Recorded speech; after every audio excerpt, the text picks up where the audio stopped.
And the best news is that there are ways to, as I like to say, fall back in love again with the one you're already with. When I was, 30, I used to think, do people even still have sex after 50? Well, they do.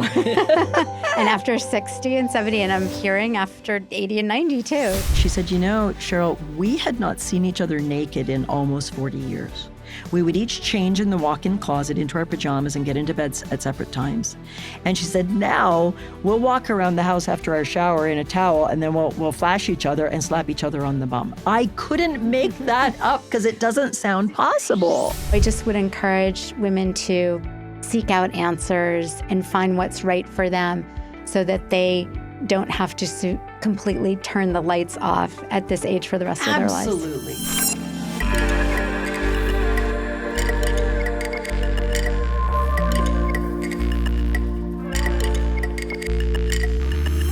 At All Golden, we believe beauty doesn't have an expiration date. So if you're a woman 45 or over and you're noticing that your skin is looking a bit drier and crepier, maybe not behaving the way it used to, your products aren't working the way you want them to, your gray hair is getting a bit wiry, come check out All Golden. We celebrate women no matter what age or what chapter of life you're in. But we do know there are specific skincare and hair care needs at this age that are often not addressed with the lines that are out there in the market right now. All those lines talking about anti-aging are so negative, where we try to focus on the positive and looking on the outside the way we feel on the inside, vibrant, youthful, and beautiful. Check out All Golden. We're not like every other line. Go to allgolden.com, where we celebrate age and we celebrate beauty and sexiness, no matter what chapter of life you're in. Hi, I'm Sarah Kugelman, and this is Going Golden. Today, I am excited to welcome Dr. Cheryl Fraser, PhD. She is an award-winning psychologist, sex therapist, author, speaker, and creator of the Become Passion online Immersion couples program. She has helped thousands of couples jumpstart their love life and create passion that lasts a lifetime. She has taught for Tony Robbins and Jack Canfield, appears on television and podcasts, and writes about love and sex for magazines. We are going to have a very interesting conversation today. Cheryl, welcome. So great to be here. I have been waiting for this segment since I started the podcast. Not only because I think it'll be titillating and interesting, but also I think, as we were talking before, it's a subject matter where there's a lot of curiosity and need for education and just not a lot of information out there, or there seems to be a gap between what people want to know about and trying to get real verifiable information. So I'm really excited to create a conversation today that people will really find interesting as well as really helpful and supportive. It's absolutely my pleasure. One of the things that saddens me the most is that it appears like long-term love is kind of dead. The whole model of being in a longer-term relationship, choosing monogamy, if that's what you're choosing, and being able to stay, quote unquote, in love, dangerous quotes there, for a long period of time. There's so many myths, there's so much confusion, and there's so much aching and longing to be in a relationship that feels like we're one, two, rather, of this special lucky ones. But it's not luck. There are certain key qualities that great couples have. And there are a lot of reasons why we so-called fall out of love with each other. And the best news is that there are ways to, as I like to say, fall back in love again with the one you're already with. I actually heard a really startling statistic the other day that I think it was 41% of women under 35 are single, or under 40. A tremendous number of women are choosing not to be in a relationship or finding it unsatisfying. And I'm curious why you think that is. I mean, obviously people come to you who are having issues in relationships. I'm curious what you think. I mean, it's probably a whole breadth and depth of things. There is, it seems, not so much my area of expertise, but it seems like there is a movement around younger men not really being interested in relationships. I was on a podcast with a wonderful woman, Sahara Rose, and she's this dynamic, beautiful, wealthy, super achieved 35-year-old woman. And she said, and she's very spiritual and she's very smart. And she said it's very difficult in her experience to find heterosexual men that are interested in a longer-term relationship. But I really really focus more on couples over 50. And so that's really where I've got the juice and the knowledge and the things to share today, which is, I'm sure you have a broad and wonderful listening audience, but what is it to be a woman or a couple over 50? Yeah. And either in a relationship you've been in for a long time, perhaps since your teens or 20s, or in a second or even a third relationship, committed relationship. And just allow me to say, while the language we may use may sound like we're emphasizing heterosexual relationships, LGBTQ plus, all relationships, however you love, whoever you love, you're my people, rainbow all the way. And whether you're married or not, couldn't give a hoot whether it's common law. But when I say long-term relationship, I mean you're making a choice together with a partner to say, we're in this for the duration, or at least that's our shared intention. And we're in this for monogamy, or at least that's our shared intention. A long-term relationship, the way I would define it, would be together more than, say, 2, 3, or 4 years. I'm not just talking about people who may have been 20, 30, or 40 years together. What is the thing that most people come to you for or ask you about? There's two main things, and it's part of what I call the 3 keys to passion, or the 3 keys to great relationship. Yeah. And 2 of them are why people come to me. So I'll sketch those 3 out in a moment. But people come to me either because they're in what I call marriage or relationship incorporated, or you're running your relationship more or less like a business. Not deliberately. You didn't sit down and have a conversation over coffee and say, let's just phone it in and pay the mortgage and take care of the kids and make sure the dog gets to the vet on time and talk about finances and have nothing to say to each other. Let's do that, right? Nobody chooses that. No, people end up kind of fading into the mundane, profoundly important aspects of running a life together. But they don't focus on you and I. So the phrases we'll hear, these are so common, are things like, I love them, ... but I'm not in love with them anymore, or we're roommates, or we're best friends, or we're just kind of staying together for the kids. So that would be a huge one. Yeah. The idea that the thrill is gone, and maybe there's something better over the fence, and the grass might be greener over there. The second reason, not necessarily in order, but the second main reason people seek out help from someone like myself that does couples work, but also sexuality work, is low or no sexual desire or sexual desire mismatch, where one person would like to still be having an active sexual relationship and the other one, that is the very last thing on their agenda. So those are kind of the 2 things. And to ground them in a model that your listeners can grasp onto right now, and I invite everybody as you listen to these 3 keys to mentally rate yourself on each of them. Like, how are you and your relationship doing right now? On each of these 3 areas, just briefly think to yourself, am I low, medium, or high on these? High being positive or where we want to be, or is it non-existent? The first one I call intimacy. I call this the passion triangle. So think of a triangle. The base of that triangle is intimacy. But here, I'm not using the word intimacy as a euphemism for sexuality. That's a terrific way to use the word, like we were intimate last night. But I'm talking about psychological, emotional communication intimacy. So when you were first dating your sweetheart, do you remember the conversations? And what were they like? Yeah, I mean, you're really trying to get to know somebody. You don't know them. You're so curious, and it's exciting to learn about them. And they're meandering conversations that last for hours. You could stay on the phone for 4 or 5 hours. You could even play that ridiculous but adorable game. No, you hang up first. You hang up first, right? The hunger, the curiosity, the interest. We were developing a type of what I'm calling emotional intimacy. I was getting to know you. You were getting to know me. That's one aspect of what I call intimacy here. Another big piece that people don't like to talk about because it's difficult, frustrating, and painful is conflict resolution, or how you manage conflict. Are you an ugly fighter? Are you exhibiting the 4 predictors of divorce in the way you argue together? Are you able to come back together after a huge or a small disconnect and repair and begin again? Are you able to support each other's hopes and dreams? Do you know what's going on in your partner's inner world? For example, right now, everybody listening, do you have a good sense of your partner's mind state in the following ways? What is something they're worried about these days? It might be personal, it might be health issue with their child, might be something at work, something that's bothering them. Do you know something that's really kind of on their mind that's distasteful or difficult for them?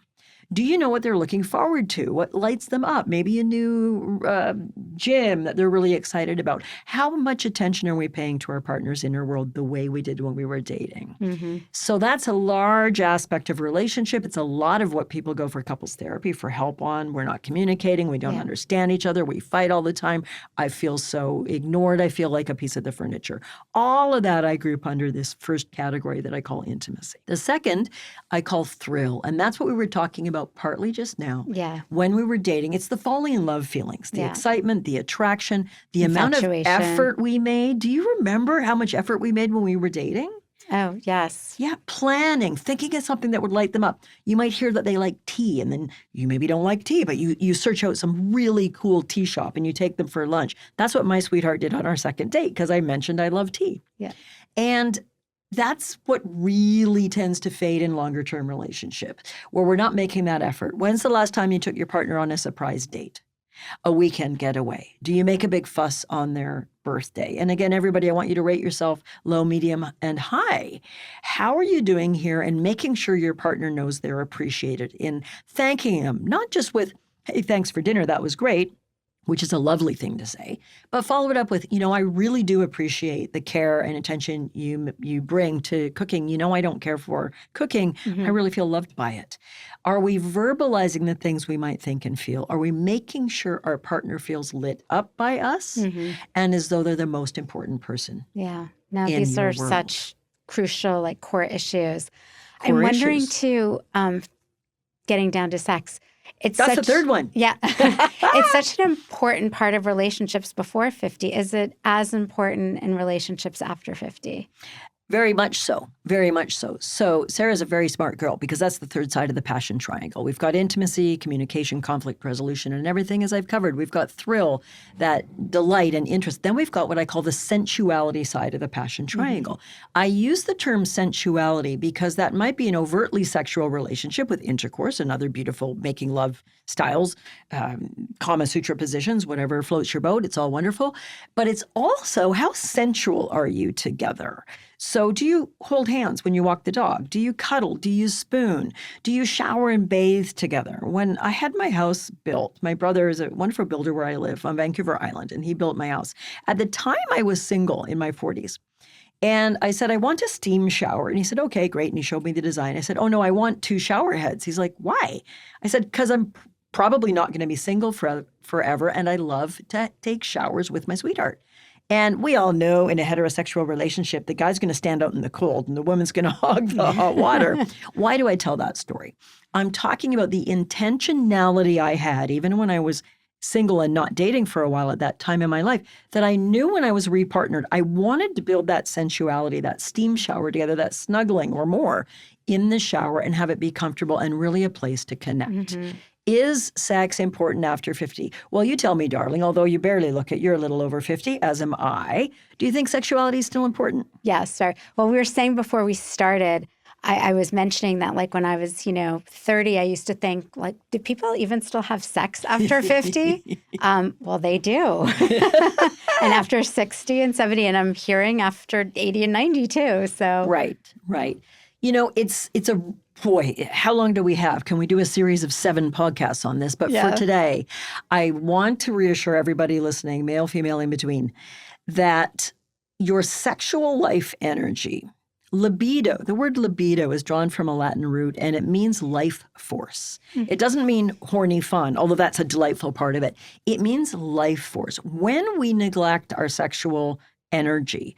And if you're in a relationship, that means you're neglecting your sex life with your partner. You may not have a sex life at all. This is going to surprise some people and really reassure a lot of the rest of the people listening. 30 to 40% of couples in a longer-term relationship are in what is defined as a clinically sexless relationship, which that one definition means you make love 6 or fewer times a year. Of that 30 to 40%, a lot of them, I would guesstimate around 20, 25%, are not making love at all and haven't in years, sometimes decades. Now, why isn't this being talked about? It's because there's not really good, robust research on this. If you Google, how often do people have sex? You're going to get surveys where they included people from their 20s to their 80s. And of course, it's self-select. So the people that want to talk about sex answer that. Right. They're just not accurate. Yeah. And as a clinical psychologist and a statistician, I like accurate research. But what I can tell you, I've interviewed over 10,000 couples in my free master classes, and it's 32 to 42% are in a sexless relationship.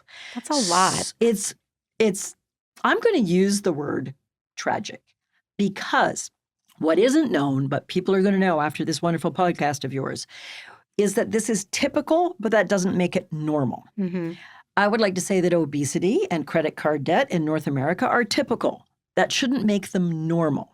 Just because something is happening to a significant minority of people doesn't mean we should go, oh, well, that's the way it is. Is it specific to our culture? Like, is it different in other countries? I love that question, and I can't give an educated reply to it because I do my clinical work within U.S. and Canada. Yeah. So I like to limit my knowledge base to that because I haven't done the research outside. Yeah.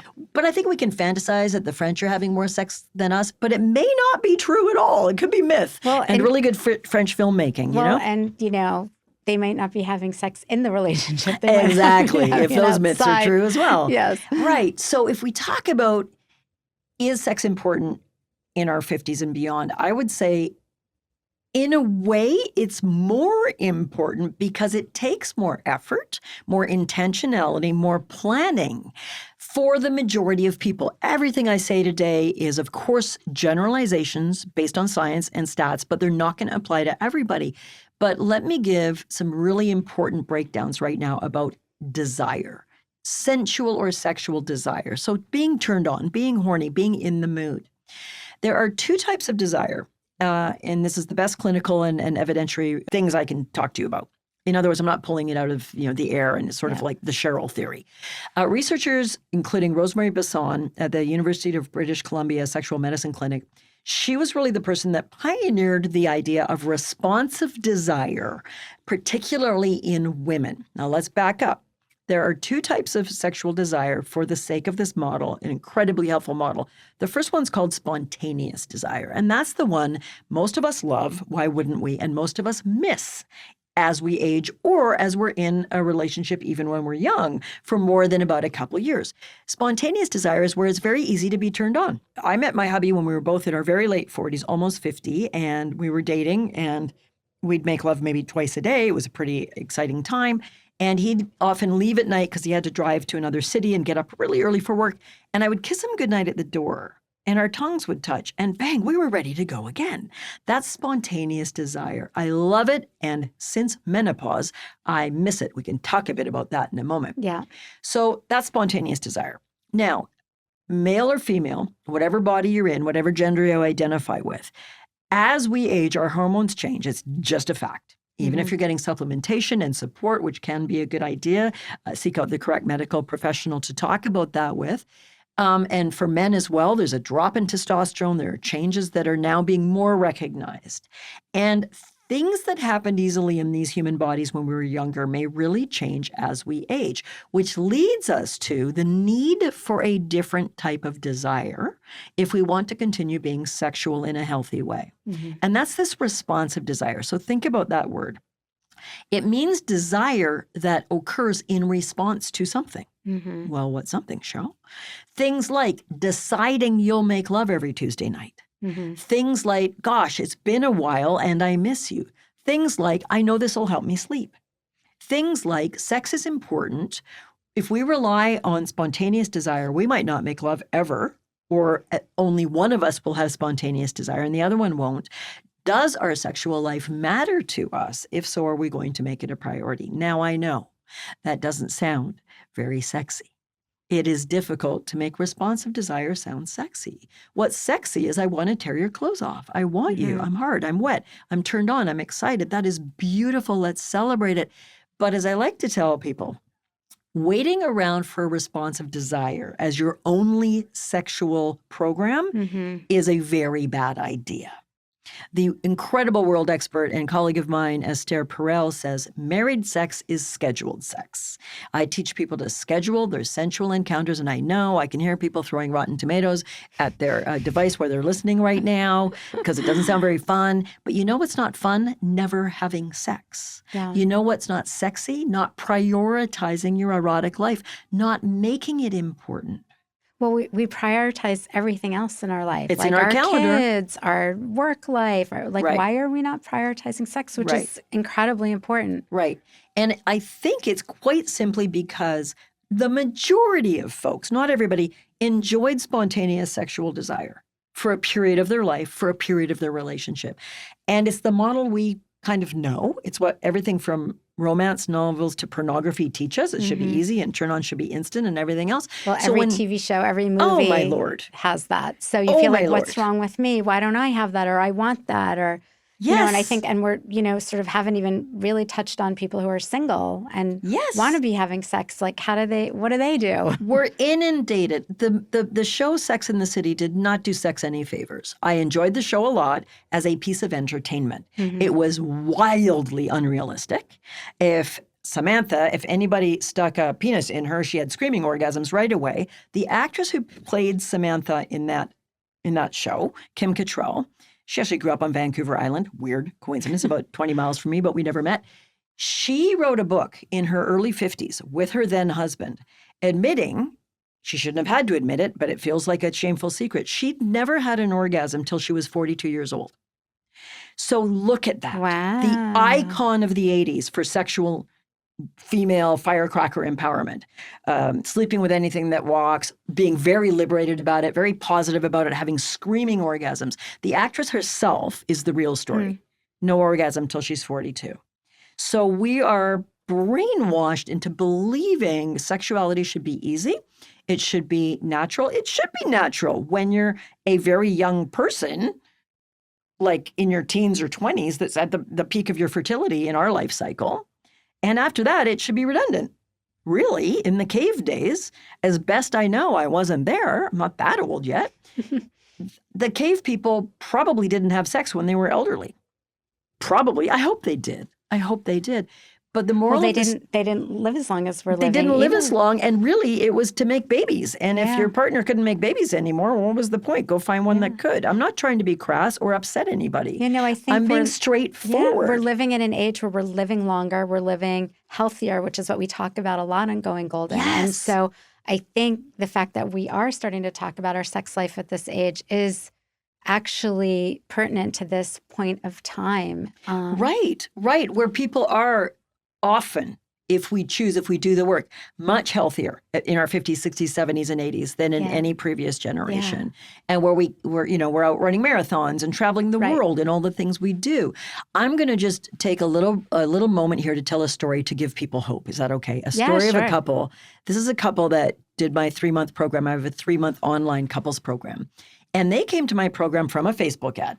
They were, I think, 72 and 73 years old at that time. They'd been together for 50 years. And this is their story. They tell it publicly. They use their own names. There's a video on my website where they tell this story. I have permission to share it. Their names are Cheryl and Norm. Ironically, her name is the same as mine. And they share that there had been multiple affairs in their relationship. He was a high-level pilot, jet pilot for the Navy. And I guess it was kind of a Top Gun situation. There was a lot of women around. Multiple affairs, years of ugly fighting. They had not been sexual in 3 decades together. And the thing I love most about this story is the happy ending. But the fact that at 72, they were still looking to change and grow. That they came to my free masterclass and they were intrigued and they chose to join my big program. And they did the work. They listened to the lessons. I teach live every other week. They did the work. They really did the work. Now they schedule sex every 6 days. And I keep meaning to ask them why it's every 6 days. And it might be a full sexual encounter. It might be cuddling naked. It might be another type of sensual encounter. They make it precious. They make it important. And she told me recently that she said, Cheryl, we had not seen each other naked in almost 40 years. We would each change in the walk-in closet into our pajamas and get into bed at separate times. And she said, now we'll walk around the house after our shower in a towel, and then we'll flash each other and slap each other on the bum. I couldn't make that up because it doesn't sound possible. Do they feel like, why did we wait so long? Like, do they feel like they should have done that sooner? I'm sure that they have some of those regrets, but we try not to trade too much in regrets when we get the change, because of course the mind wants to go back, if only. If only when we were 35, if only, then that is wonderful. But if we live in it, if only, we're living in suffering. So what is so beautiful, they actually renewed their vows on the beach in Mexico, just the two of them. That's such an inspirational story. And I say that because I want people to know there is hope, that it takes work, and it is generally not easy. But as you were saying, Sarah, we schedule everything else that's important to us. We make time for it. We might train in it. We might get a coach. If you're interested in golfing or pottery or cooking, we read, we learn. And one of the simplest adages I teach my couples is make your love life a hobby. Because define a hobby for me. What would you say a hobby is? Something that you love to do that nobody forces you to do, but you just do it because you want to do it. Right. And if you care about your hobby, you make time for it, right? You block off Tuesday night to go bowling or whatever.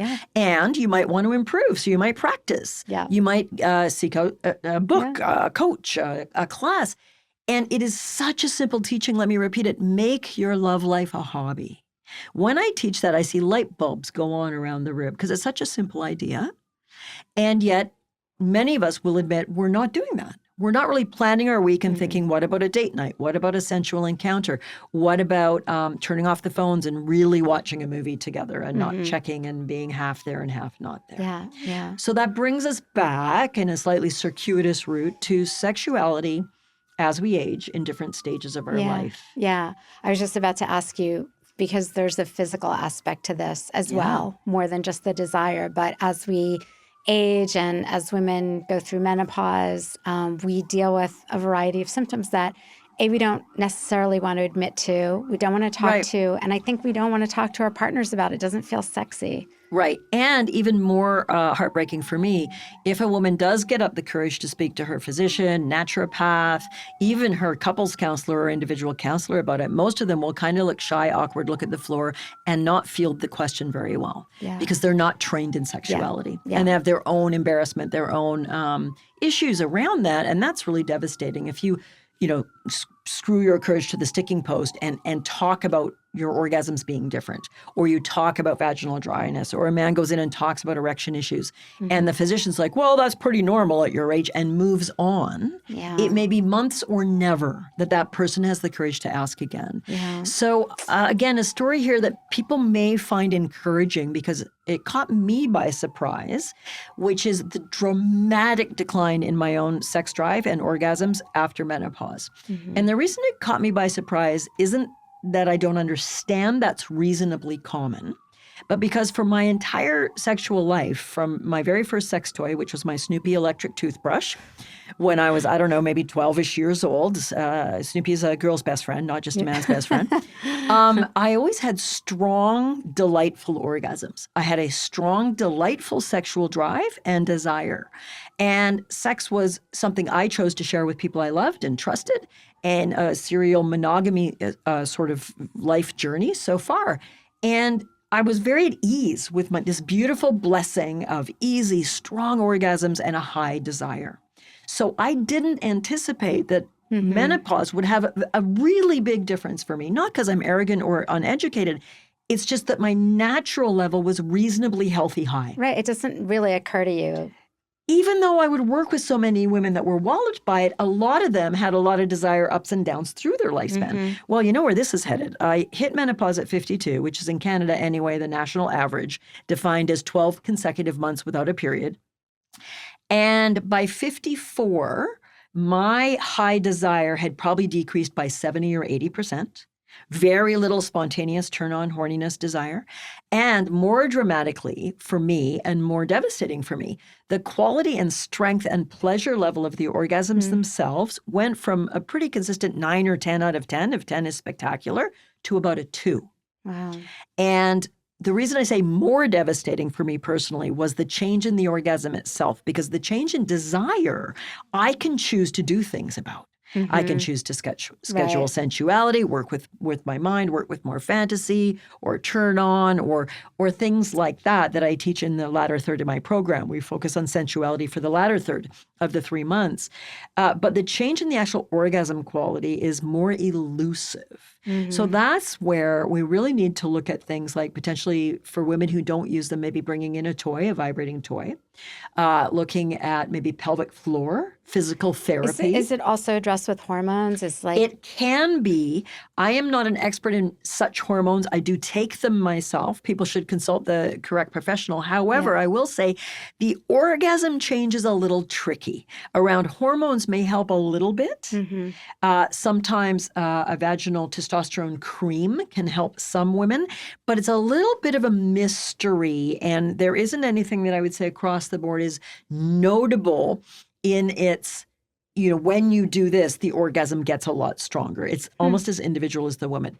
Completely worth exploring all options. Yeah. But also pelvic floor therapy, Kegel work and other work. There are now a burgeoning number of pelvic floor physical therapists who will work with you and teach you exercises and also teach you potentially to work with strengthening the muscles in the vulva and vagina in ways that can help enhance orgasm, and also using your mind to be more frisky, more fantasy, more turn on. I think, I want to say 2 things. One is that I think this period of going through feeling less desire or maybe feeling less pleasure makes us feel less feminine or less like a woman. And I think that is something that isn't really talked about a lot, but I can say, like, in this period of life, I've had moments where, where the doctor told me I was going through menopause and all of a sudden I felt less feminine. And,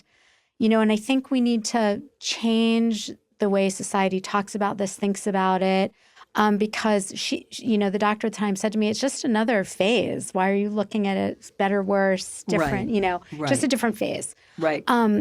But the second thing I want to say is that I do think there are a lot of women out there suffering with whether it's dryness, less desire, less pleasure. Oh, yes. And they're not talking about it and they don't think that there are solutions. And if there's one thing I can get across in this podcast is that if you are suffering in silence and thinking like, oh, this is just what happens at this age, or I'm past the time of being sexual in my life, there are answers and solutions. They may not come by easily. Right. But you have to really advocate for yourself and not give up, because it's a time of life that actually you can experience, I think, a lot of pleasure and enjoyment because maybe we have more time, maybe we're not as busy with work, maybe we're not raising kids, but you actually can focus more on this aspect of your life at this age.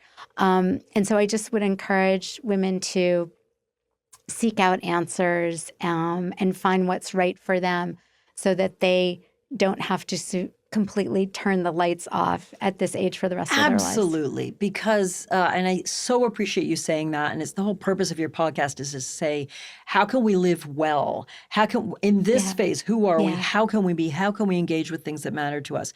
And if we're not making love with someone or ourselves, if you're single or you're in a sexless relationship with someone who won't participate at this time and may not be open to exploring that at this time, I always hold out hope, so I say at this time. But if you're single, your masturbation life, your solo sexual life is really important. It doesn't have to be every day, like maybe when we were younger. Maybe it's once a month, twice a month. But keeping that literal and metaphorical and emotional contact in place with, we are also sexual beings. We are hardwired to have this beautiful pleasure experience, which only a tiny fraction, if any, of those encounters are for the purpose of making a baby. It's a way of being alive, back to life force. It's a way of ideally feeling more feminine, feeling more alive, feeling more beautiful. And you so beautifully nod towards people including you and I at times, feeling less feminine, less who we are. And we may not love our aging bodies. We may not love the shape or the dimples on our thighs or the sags or the scrawniness if we go to more that endomorph kind of way of aging that is so much in our genetics one way or the other. And we may not like the wrinkles. We may not like the double chin, even if you're slim, right? Well, I think this is very typical of women, that we're far more critical of ourselves than our partners are of us. Oh, yes. There's a comedian, I can't remember, I think it's maybe in a movie, and or a stand-up, and he's talking about, he's a heterosexual fellow, and he's talking about his female saying, oh, I worried when I'm naked, you'll notice my stretch marks, whatever. And he's like, honey, this is what men think. It's a girl and she's naked. Right? Exactly. That's what we're saying. We're like jumping up and down. It's a woman. She's naked. It's you. You're naked. And it was adorable and also very true. And by the way, if you're with a person of any gender orientation or sexuality who criticizes your body, maybe you're not with the right person, or you need to have some really deep conversations about kindness, compassion, and the fact that if you want a supermodel, she's probably got stretch marks too. Right. I mean, I had a boyfriend, ex-boyfriend many years ago, and he said to me, I was complaining, like I was seeing the signs of aging on my face. I was like, I have wrinkles. I'm going to need a facelift. And he was like, honey, when you take off your clothes, I'm not looking at your face. Beautiful. Beautiful. And, who is harder on a woman than herself? Or depending if you're hanging out with the wrong type of other women, them on you. Oh, she's put on 10 pounds. Oh, for good God's sake. You know what's beautiful? If your breasts are old and saggy, that maybe if you're lucky at this point, you don't have breast cancer and you have two breasts. Yeah. And if your tummy is round and it has a cesarean scar, how beautiful. You brought someone into the world. And I don't say that like a platitude or a positive affirmation. I mean, for us to work with our mind states around gratitude for the healthy human body we have as long as it's healthy. Yeah. And when it's not healthy, can we have gratitude for this body that may be ill or even terminal or struggling with chronic pain or injury? And how much kindness can we bring to this human body? And we can still be sexual and sensual when we are ill, when we have a chronic illness, chronic back injury, etc. And one of the things I love to empower couples to do, well, one of them is in some way impaired in those medical or injury ways, is to find ways to be sensual and sexual that work for their bodies. Yeah. Yeah, absolutely. You talk a lot in your philosophy too about mindful loving. Can you talk about that? Yeah, my other hat I wear is I'm a deep-seated student and teacher of Buddhism and Buddhist philosophy. So mindfulness and meditation and Tibetan work and tantric work and other work. And really, if we bring it back to the passion triangle, those three keys, we've got the intimacy part, communication, conflict resolution. We've got the thrill part, the date, the excitement, the making your love life a hobby. And we've got the sensuality, sexuality, creating responsive desire if your spontaneous desire is low or difficult, working with aging bodies, different views of ourself, and keeping our libido, our life force, our sensuality alive as we age. And then there's the fact that most everything I just covered exists in our way of thinking about things. So I'm very fond of saying that great sex is all in your head. Great love is all in your head.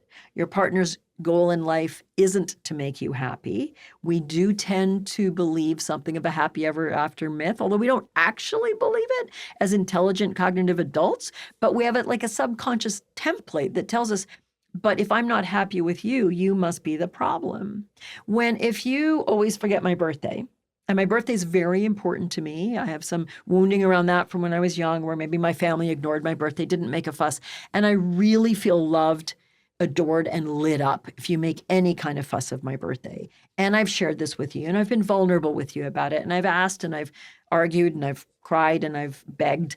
And you still aren't great at celebrating my birthday. Are you making me unhappy? Well, it feels that way. But ultimately, it's my own mind's view of my birthday that is actually making me unhappy, whether or not you celebrate it or not. So I've got a book called Buddha's Bedroom. People that are interested in the more deep philosophy part of what I teach, that would be a great place to go.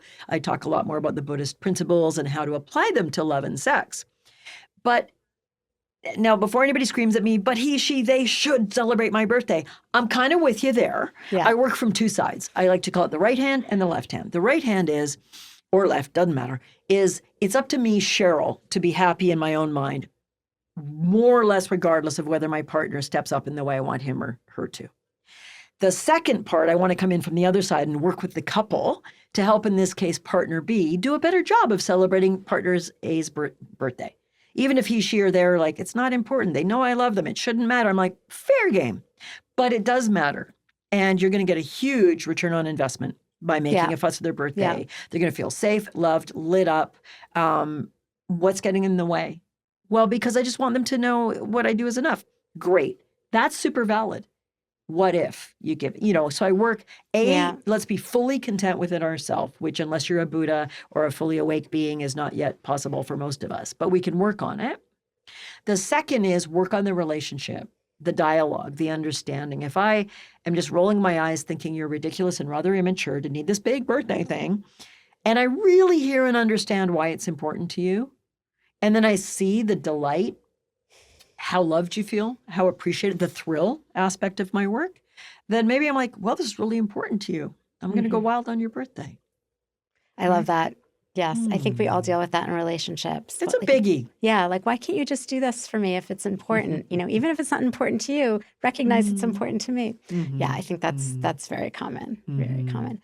I know we're running out of time, but I have to ask you one more question. Yes. I know you've mentioned a couple of times like tantric. Yeah. I'm curious like how that practice sort of fits with over 50. Oh, that's a great question. So when I say Tantra, I need to separate Tantric Tibetan Buddhism, which isn't about sex. It's about meditating for states of mental bliss and clarity and moving them through your body, and practicing Tantric sexuality. So let's talk about that one. All right. Boy, that's a pretty big topic, but essentially, imagine that you could have an orgasm and instead of feeling it more concentrated on the tissue of the clitoris, the vulva, or for male-bodied people more in the penis and area, which is gorgeous and fabulous and wonderful, imagine having that type of orgasmic wave of sensation spread throughout the whole body. Imagine, instead of having a brief 7 to 12 seconds orgasm, which is the typical climax orgasm in a human being, imagine you could have those waves of pleasure last for much longer than that. Imagine if through a sexual encounter, one could feel a type of a mental and emotional, I'm going to call it a melting, sort of melting away so that it's a little less me and you and a little more we and then a little bigger than both of us. And imagine having a sense of, I would say, spiritual closeness through lovemaking and through an erotic process. That's a little taste of what tantric sexuality can be. It's often, I'm going to stand on a soapbox and state my bias now. It's often offered in the West as like, the fabulous way to have amazing orgasms that last for hours and have really great, spectacular sex. Well, kind of, sort of not. I mean, that can be an outcome. It's a much deeper idea of being in flow, being really present in what's happening.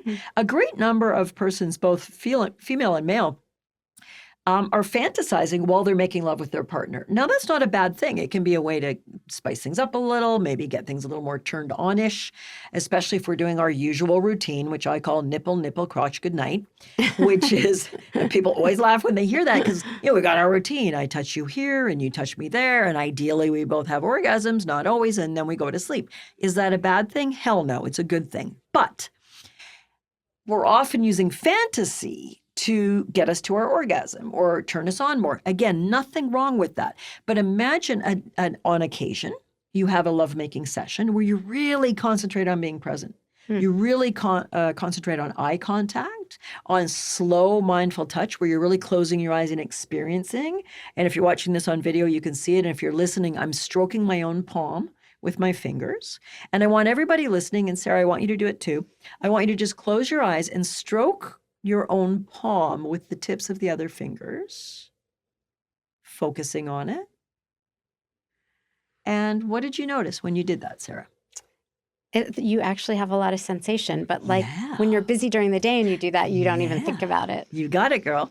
It was intense, wasn't it? It was intense. It was pleasurable. There was far more sensation than you'd think if you were on the train listening to a podcast and scratching your hand. Yeah. And the only thing I asked you to do that was different, I asked you to pay attention. Yeah. Right? So imagine that level of sensation where your partner drizzles their tongue along your inner thigh and you're focusing on that experience. The experience itself will be magnified more intense and more pleasurable. And that's a very challenging thing for a lot of us in this modern age where we're glued to the supercomputer in our ass so pocket. distracted, To be present. It's arguably much more difficult for the human mind to focus its attention than it was, say, 10 or 15 years ago, because our neurons are being trained differently now to jump from thing to thing to thing to thing. That has a place. It doesn't have a great place in the bedroom, because then you'll be making love and doing your taxes and thinking about eggs for tomorrow. That's fairly typical even before the computer in our pocket age, but it's that much more difficult to show up and slow down. Yeah. I talk about that a bit in my book, and I have a few exercises in there for people if they're interested in some preliminary exercises on mindful, slow, sensual touch and things like that. I think we need to have you come back for another podcast episode to get more into that. I'd be happy mindfulness and tantric. So why don't you let people know where to find you? Sure. Easiest way is my website, drcherylfraser.com. And I have, as of a couple months ago, a new free course I'd love people to sign up for. It's a series of 5 short video lessons. You get one every 2 days. And it's got a short worksheet where you answer some questions. You rate yourself on the passion triangle. Then I go into each of the sides in separate lessons. You can share it with your partner. It can kickstart some conversations that you really need to be having. Because like with our fitness, we've got to weigh and measure and find out where we are now when we're setting our goals towards improvement. And then if people are interested, later this spring, I'll be offering my 3-month program. And I kick that off with a series of free live webinars where you can come on and join me and ask questions and get coaching from me and a whole bunch more. So those links will be below where they're listening or on my website. I also have a podcast we didn't mention, which is called Sex, Love, and Elephants. And I've got over 200 episodes, and you can hear lots more about my work and some great guests I bring on occasion on the podcast too. Amazing, amazing. Well, Dr. Cheryl, thank you so much for coming on Going Golden. It's been even more interesting and exciting than I thought it would be. Well, I'm glad to hear it. Thank you for having me. Thanks for the important work you're doing. When we were young, we're of a similar age, I think. When we were young, women who were 60 were aged. My beloved grandmothers, who both I adored, they lived till their mid-late 80s. But at 60, they were hunched over. Yeah. They were elderly. They living were in wrinkled. retirement communities. They weren't, they had a walker or a cane.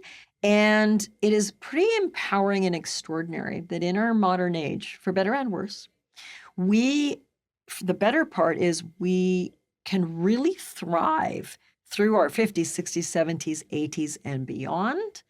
And that should include, for a well-rounded, robust health and life and love and meaning, paying attention to our sensual life. Yeah. No, I think that's a perfect note to end on.